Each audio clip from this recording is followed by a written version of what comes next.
Hello!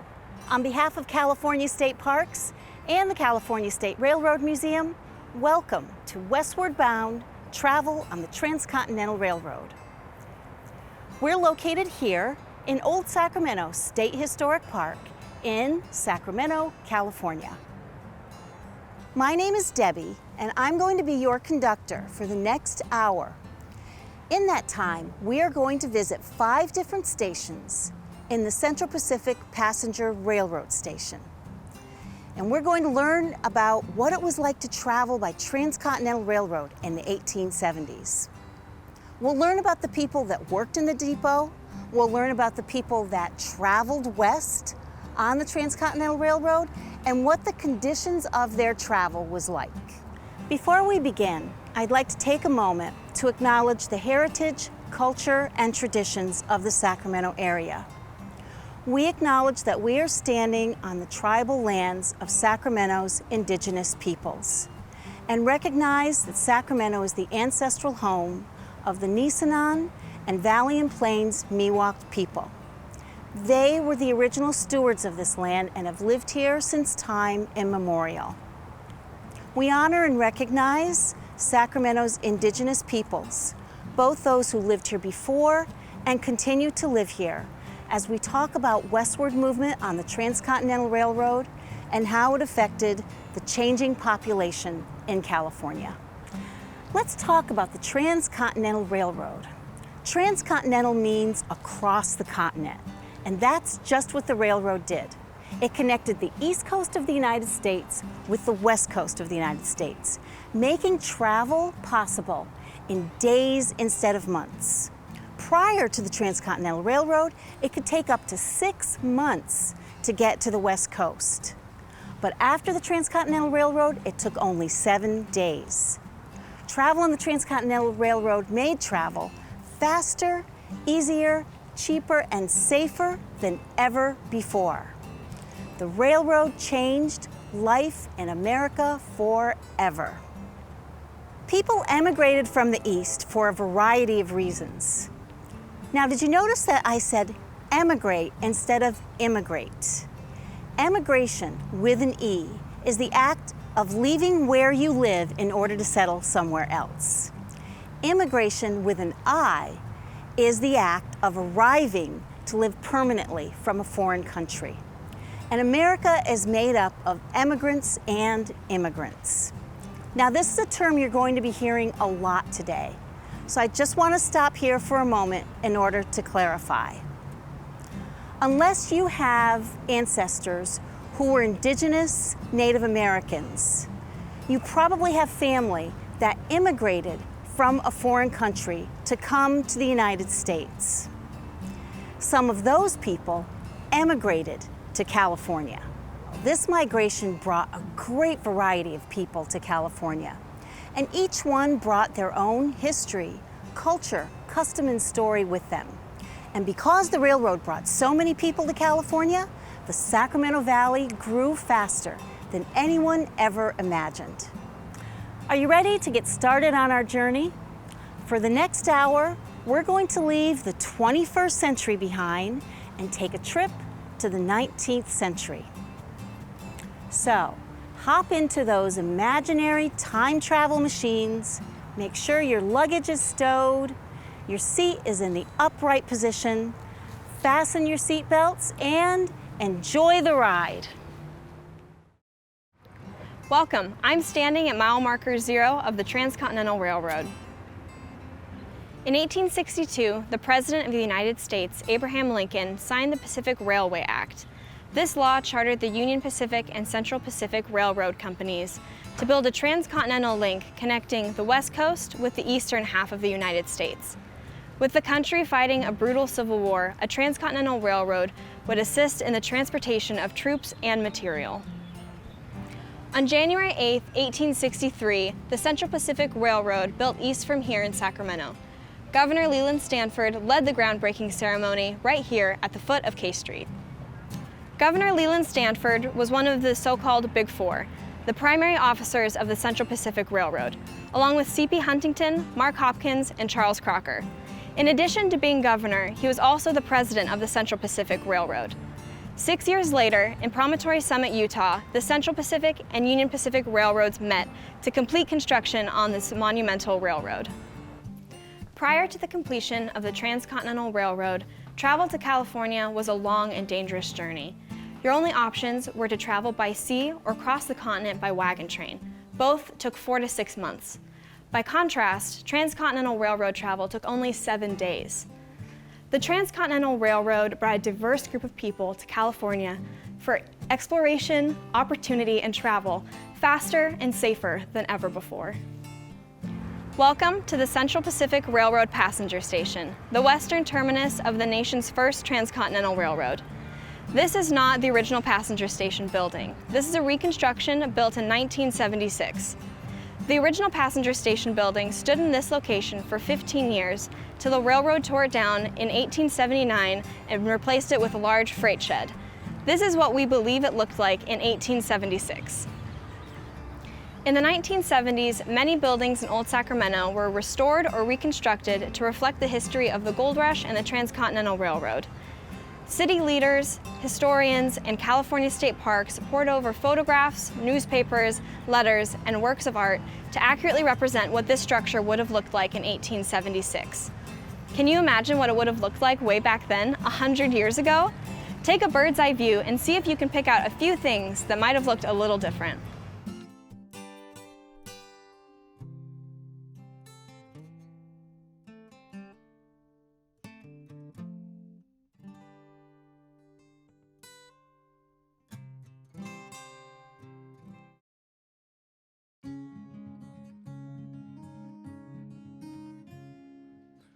As you heard, the Transcontinental Railroad really did change life in America forever. Railroads enabled faster and cheaper transport of manufactured and agricultural goods, as well as passenger travel. Railroads inspired a wave of invention and innovation that covered everything from improved braking systems to more comfortable passenger travel. Railroads were well established in the East, but all along the Transcontinental line, new railroads branched out in every direction. And all along these routes, new towns grew and developed. Well, in our next station, we're going to leave behind modern-day Old Sacramento to take in the sights and sounds of Sacramento in the 1870s. The sights and sounds of business and travel filled this passenger station. It was the center of town and the central hub of California travel. Trains ran in and out of here every day, from arrivals from the east to departures to the east, and so much more. There was also significant travel within California to places like Redding, Los Angeles, and San Jose. It was also a significant terminal for riverboat steamer access to and from Oakland by way of Sacramento River. The streets alongside Sacramento's waterfront bustled with the sounds of horses, wagons, buggies, and streetcars. It was a loud and confusing place with languages from all over being spoken. If you were here in the 1870s, you'd hear the clanging of the locomotive bells and the hiss of the steam whistle. You'd see railroad workers warning passengers to keep away from the tracks. You'd see passengers with tickets and bundles in tow looking for their train cars. You'd see porters and other railroad workers pushing large baggage carts to loading locations. In other words, it would look something sort of like this. So this is how artist William Hahn depicted the Sacramento Depot in 1874 in his painting titled Sacramento Railroad Station. Let's take a closer look. What do you notice about this painting? Maybe some of you have been to a railroad station before. How is that different from what you see here? Were you as close to the train as the train in this painting is from the people on the street? Did smoke fill the air? Were dogs freely running around and baggages thrown all over the ground? What are some similarities that you see? Well, if you were here in 1874, this is the action-packed scene you would have witnessed. Let's take an even closer look. Let's zoom in. Here we see a horse that appears to be a little stressed out from all the noise in the big train. Moving closer to the foreground, there appears to be some commotion over a trunk that has exploded into the street. That might have something to do with the troublesome young men called runners employed by local hotels. When trains arrived, these runners would grab travelers' trunks and take them to the hotel that employed them, forcing these travelers to go to those hotels to reclaim their belongings. Hotels hoped that once in the door, these travelers would elect to stay there out of convenience. This was quite a hassle for travelers. In this painting, we see two different runners from different hotels fighting over the same trunk and causing its contents to fall into the dirty street. As we can tell from this painting, from the shoeless child to the society lady, people from many walks of life gathered at the passenger station. By the way, the original painting is on exhibit at the D. Young Museum in San Francisco. If you ever find yourself in San Francisco, be sure to stop by and check it out. So I think we've been outside long enough. Let's head on inside the passenger station and take a quick look around. Imagine this area crowded with farmers, politicians, traveling salesmen, immigrants, cowboys, and miners. Today, most of us have our own individual forms of transportation. We separate ourselves out from other travelers in our own private automobiles. But in the 1870s, that just wasn't possible. If you wanted to travel long distances, you'd probably be doing it by train, and you'd pass through stations like this. That created quite a melting pot, as people from all over and all walks of life gathered at one central location in order to get somewhere else.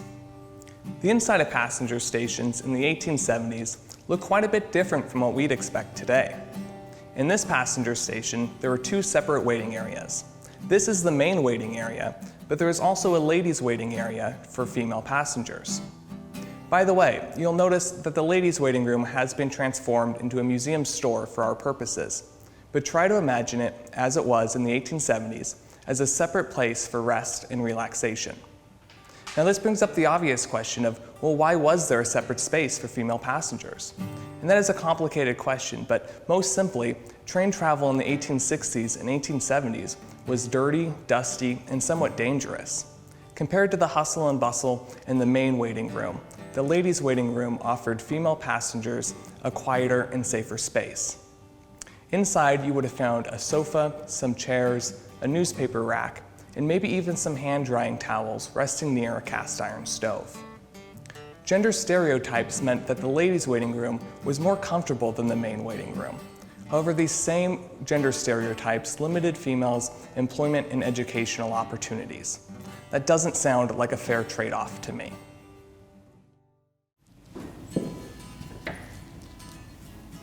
As you have seen, there was a lot going on around here, and it took a lot of people to keep this passenger station running.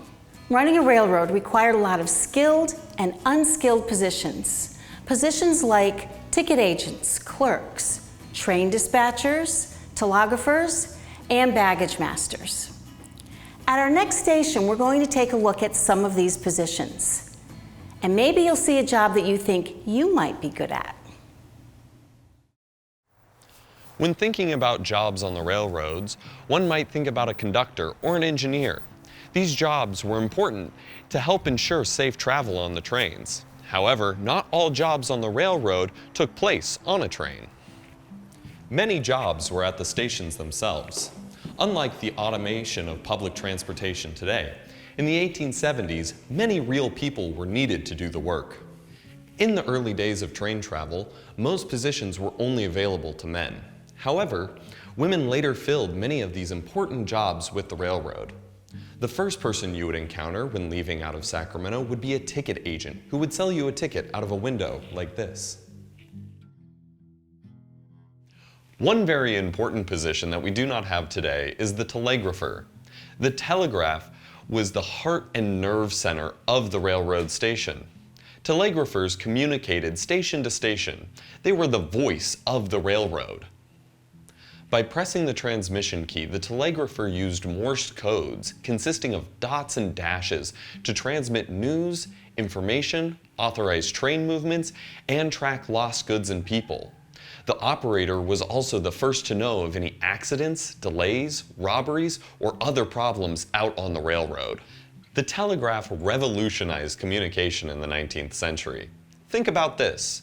During the gold rush, mail by ship took 3 to 6 months. Overland, it took about 2 weeks. And the Pony Express could take as fast as 10 days. But the telegraph was instantaneous. It was a little like texting today. For the railroad, this communication made travel by rail that much more safer and efficient. There were also clerks, janitors, and night watchmen who kept the stove here fired up. They would also keep watch over the station and the trains. A train dispatcher was responsible for the movement of trains, making sure there were no collisions or backups. Messenger boys went in and out of the station all day delivering messages. If you were traveling across the country and could only bring 100 pounds with you, what would you bring? Notice the sign behind me, first 100 pounds free. Each adult ticket allowed 100 pounds of baggage to be brought along with them. Similar to modern airplane travel, trains had strict weight limits. This was a crowded and hectic place, with passengers moving about trying to find their belongings. The baggage master kept track of the baggage coming from both arriving and departing trains. He was also responsible for keeping track of the luggage needing to go to the river steamboats. He would do this from a small desk where he had a receiving book and entry tickets that he would use to track it all. Passengers were given a ticket to reclaim their bags, similar to what you would receive today when checking your luggage. Baggage masters worked with baggage handlers to unload and load the arriving and departing trains. Baggage handlers made sure people's luggage made it to the right place. People brought all sorts of things with them, including their furry friends. Many people, though, complained that baggage masters charged far too much for their four-legged companions. Not infrequently, the charges for hunting dogs exceed the fares of their owners. Of course, gentlemen, perfectly willing to pay for the transportation of their dogs, the same as they are for anything else, but they object, and with good reason, to pay charges which are simply amount to extortion. The writer of this has witnessed many such outrages. He once saw a gentleman having a little puppy in charge get in the car at Lathrop to ride to Stockton, some 8 or 9 miles, and while his own fare was but 25 cents, the baggage master made him pay 50 cents for the puppy. Let the railroad people adopt a reasonable schedule of charges for dogs, and let the baggage smasher be satisfied with their salary. July 2nd, 1878, Sacramento Sun, dog fare on railroads. We've learned a lot about the people who worked at the station and the railroad. Did you notice that positions like train dispatcher, baggage master, conductors, and engineers were all held by men during this time period of the late 19th century? You might be wondering, what about the women? Did women work for the railroad? Well, the answer is a qualified yes. While it's true that men worked in all aspects of railroading, women did work in some areas. They cleaned railroad stations, they served food in restaurants, and some women worked as telegraphers. Enslaved black women worked alongside enslaved black men in the South, doing the hard physical labor of building the railroads. In the 20th century, women worked in all aspects of railroad during World War I and World War II to cover for the men who went to fight in those wars. When the men returned, the women lost their jobs. But today, women work in all aspects of railroading, from engineer to management. You can learn more about women in the railroad by visiting our latest exhibit here at the museum, Crossing Lines, Women of the American Railroad. Learn about women like Anna Judah, who accompanied her husband, Theodore Judah, as he was charting a route over the Sierra Nevada mountain range while building the Transcontinental Railroad. Or learn about a woman named Rosina Tucker. Rosina Tucker helped form the first labor union for Pullman porters and maids. Or learn about a woman named Olive Wetzel Dennis. Olive Dennis designed trains and ways to make passengers more comfortable. You can see that exhibit here at the museum in person or on our digital exhibit, which you can find at californiarailroad.museum. Well, now that we've learned about the people who work for the railroad, how about the passengers? Who came to California and why? Well, in our next station, we're going to learn a little bit more about those 19th century travelers. So now we have this Transcontinental Railroad. There are trains and stations located across the country. If you lived in another part of the country, say over on the East Coast, you would have a decision to make. Should you stay where you are, or should you move somewhere else? In the East, tens of thousands of people took the new opportunity to leave overcrowded cities that had problems like unsafe drinking water, food shortages, and not enough work. These poor living conditions were push factors that influenced people to make a change and create a better life elsewhere.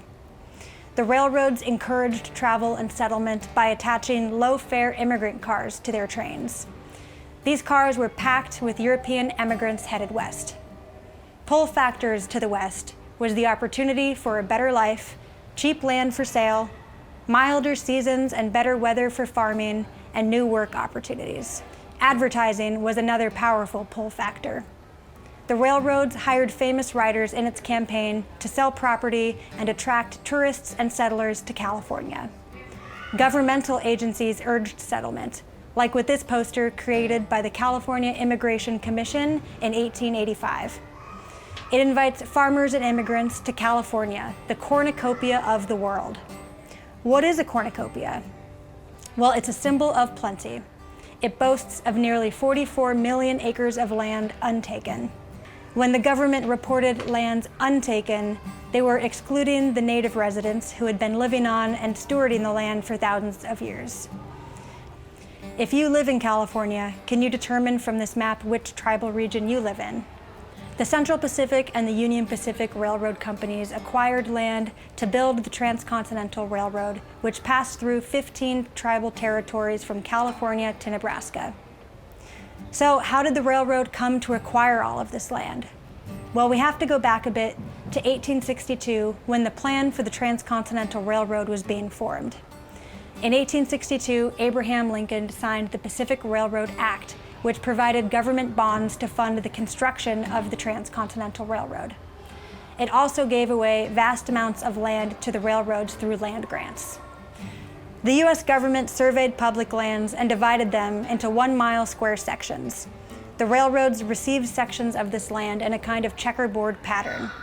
Between 1850 and 1870, 7% of the land in the United States was given to 80 railroads, mostly in the West. Maps such as this one from the Library of Congress's collection were drawn to show available lands throughout the West and California.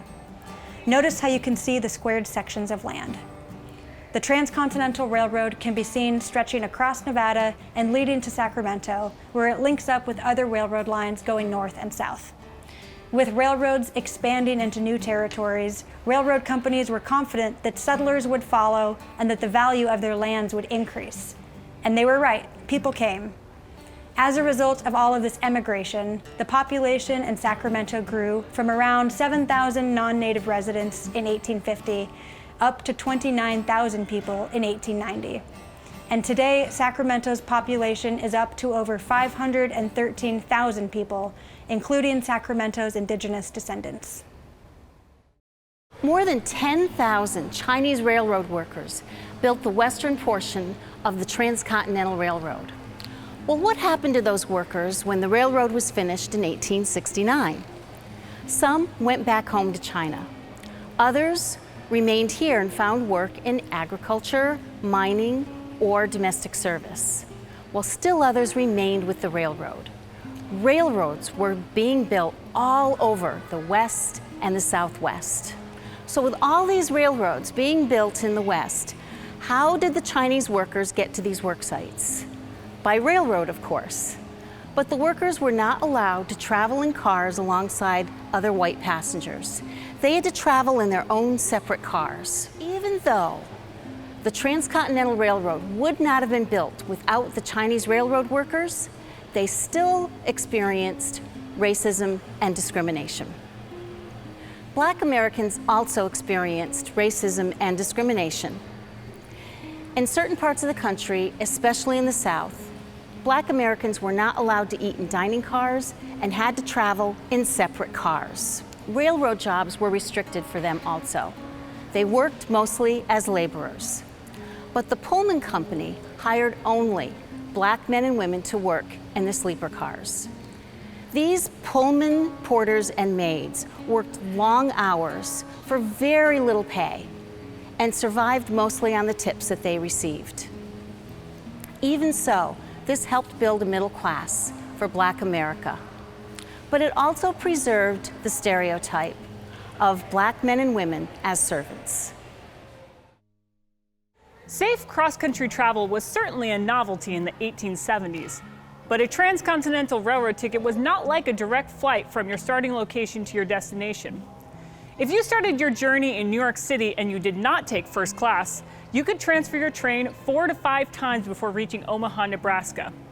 Once you boarded a train run by the Central Pacific Railroad in Omaha, it carried you the rest of the way out west. If you travel by plane today, some planes offer first class, business class, and/or coach. The more money you spend, the better the service. Similarly, on a train, you can purchase a ticket for a seat or a compartment if you have enough money. In 1876 train travel, they offered first class, second class, and third class emigrant travel. No matter the class, travelers were astonished at the speed and ease of travel. Most first class passengers traveled the transcontinental line for business or pleasure. Popular magazines wrote glowing stories of the amazing journey. If you were wealthy, it was a luxurious experience. First-class passengers traveled in beautiful cars with plush velvet seats which converted into sleeping berths. The cars included steam heat, fresh linen daily, and porters to tend to their every need. Some cars even offered onboard dining. According to the 1872 Central Pacific Railroad timetable, a first-class ticket would cost you $135. If $1 is worth 20 times more today, that ticket would cost about $2,760. Second-class travelers did not enjoy the many comforts of first class. Their cars were simple but nice with upholstered seats. A second-class ticket would cost $105, which is about $2,100 today. The emigrant train carried emigrants out west to settle in vast empty lands owned by the railroad and the federal government. They came in search of land, wealth, and a better life. Emigrant travel was much slower and a lot less comfortable than the previous classes. While much more affordable than first class, emigrant fare offered no luxuries. The cars were stifling hot in the summer and bitterly cold in the winter. They had narrow wooden benches, were noisy, crowded, and uncomfortable. Emigrant travel could take 10 or more days because their cars were constantly being pushed aside to make way for express trains.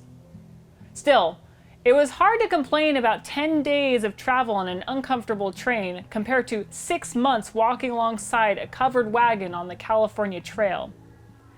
An emigrant ticket would cost you $65, which is $1,300 today.